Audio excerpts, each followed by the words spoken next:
ये है जो हज़रत हाफिज़ अहमद हसन शाह साहब रहमतुल्लाह ताला अलैह 13 ज़िलहिज्जा हज्जतुल मुबारक 1940 ईस्वी। यहाँ पे जब हाँ ये आपके वो ये हज़रत आप पहले के जैसे सबसे पहले यहाँ पर आए थे। ये दरगाह शरीफ इधर जो है ज़माने में तो हम दादा मियाँ हुजूर की दरगाह शरीफ है बराबर में। जी जी तो यहाँ पर पूरा सारा जंगल था पहले। क्या था? 42 साल पहले था हम जंगल था पूरा, सब में जंगल। तो यहाँ शेर, चीता और जंगली जानवर वगैरह, सांप बिच्छू वगैरह सब रहते थे। साथ में ये भी रहते थे झोपड़ी डाल कर यहीं पर ही। ये मस्जिद भी बनाई थी उसी वक्त, बहुत पुरानी मस्जिद है ये भी। ठीक है। इनकी तारीख 1340 हिजरी है। अच्छा 1940 ईस्वी में 1940 ईस्वी यानी 1340 हिजरी में इनका विसाल हुआ। सन 1940 ईस्वी 1340। अब चल रही 1446 चल रही है अब। तकरीबन पता कितने साल से हो गया करीब 40 90 तकरीबन 90 साल उम्र 90 साल हो गए विसाल को तकरीबन।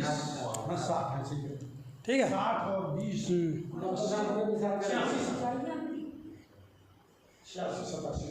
1446 हिजरी के यहाँ से सूफी इमदाद हुसैन शाह साहब यहीं पे ये इनके मुरीद हैं। और कदम रसूल भी था पहले, हम 42 साल पहले। कदम शरीफ है तो अब भी दिखाते हैं हर साल। आज भी है ये बगिया जब थी उस जमाने में हर साल दिखाते हैं। उस जमाने में बुलर से हम आए थे, मैं भी अभी नया लड़का था।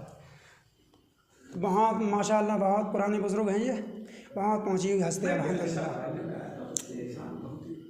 तकरीबन 90 साल हो गए हज़रत हुजूर के विसाल किए हुए 90 साल हो गए।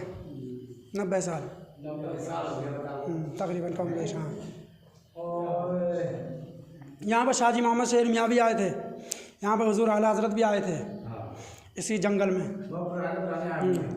हज़रत को मुबारक वहाँ से रामपुर से भेजा था इनके पीर मुर्शिद ने यहाँ के लिए। रामपुर से भेजा था कि फ़ला इलाके में नहरों के बीच में एक जंगल है, वहाँ पर तुम्हें रहना है। तो यहाँ पर आसपास में कोई बस्ती भी ना थी। लोग आते थे तो डर की वजह से भाग जाते थे। शेर है, चीता है, जंगली जानवर, सांप बिच्छू सब रहते थे यहाँ पर। चुड़ैल वगैरह एक वो रहता था, क्या नाम है? 700 साल हुए करीब। हाँ बहुत पुरानी दरगाह है। बहुत सिलसिला उन्हीं का लगता है। सिलसिला वही है, उसी सिलसिले से हैं। यहाँ पर लोग आते थे तो डर की वजह से भाग जाते थे। तो हज़रत ने हुक्म दिया सारे जंगल के जानवरों को कि तुम यहाँ से चले जाओ, हमारे मुरीदीन चाहने वाले यहाँ मिलने आते हैं, डर की वजह से आते नहीं हैं। तो उनका हुक्म मान के जंगल को छोड़ दिया। फिर शेर वगैरह जैसे मुलाकात करने के लिए आते थे हफ्ते में। तो पेश करवा दो यार। वो पेश कर दिया आपने। नजर कर दो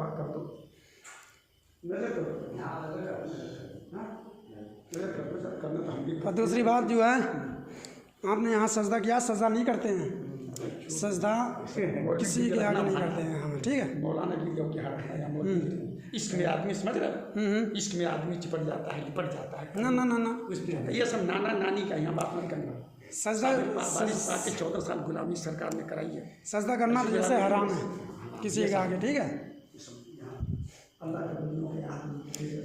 मुसलमान की शान ये है कि सिर्फ अल्लाह के आगे झुकता है मुसलमान।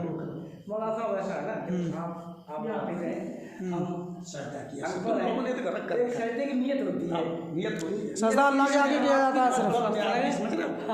कहाँ चिपट जाता है, किसमें चिपट जाता है। बड़े सुनो, पैरों में चिपट जाता है। बड़े अल्लाह वाले हुजूर साबरे पाक भी पहुँचे थे मदीना शरीफ।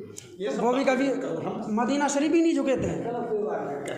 हमने आला हजरत हुजूर में मैंने देखा है मौलवियों के चिपटते हुए सजदा करना ऐसे चिपटेंगे बिल्कुल।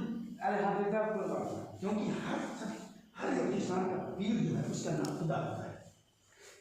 ना खुदा ना अल्लाह के अलावा किसी और के आगे सजदा करना नाजायज़ हराम है। हुजूर मुफ्ती आजम जाकर के देखना। ना हम सब पढ़ा है हमने। सुनो नहीं आप कहाँ रहते हैं? हम खटीमा रहते हैं, यहाँ से 12 किलोमीटर जंगल में। यहाँ शेर रोज निकलते हैं। जंगल में तो रहते हो? नहीं जंगल, लेकिन तुम्हें आबादी है। लेकिन सुनो तुम्हें शरीयत का इल्म ही नहीं है। ना हमको इल्म नहीं, ये सब बातें मत करो। तो कोई भी बड़ी आदमी है। सुनो बहुत बड़ी आलिम दीक्षा, कहाँ पढ़ा, हमारे सऊदी मालूम है, शादी के बाद में 25 साल आपने इमामत की है, सुनो। फिर हाँ कहीं यहाँ पहली बात ये बातें सब नहीं होना चाहिए, इसलिए ये आप समझ लीजिए। आप अपने तक रखो, शरीयत सबसे अफजल है, देखो शरीयत के मंजिलें, तो शरीयत पे अमल करोगे तभी तो पाके बुजुर्ग बनोगे। सजदा शरीयत पे अमल कर, कोई भी बंदा, मेरे भाई शरीयत खिलाफ आप दिन भर काम कर रहे हैं, आप कोई भी बंदा शरीयत पे जब चाल अमल कराया तभी वली बनेगा, ठीक है। खिलाफ आप दिन भर कर रहे हैं। चलो मैं आपको जैसे बांध रहे हो आप पेट में, मैं आपको जैसे समझा रहा बांध रहे हो पेट में, बोलिए। मैं आपको समझा रहा हूँ जैसे हुजूर की ये समझ लीजिए कि जो है हुजूर की सुन्नत पर चलना, चल के दिखाओ।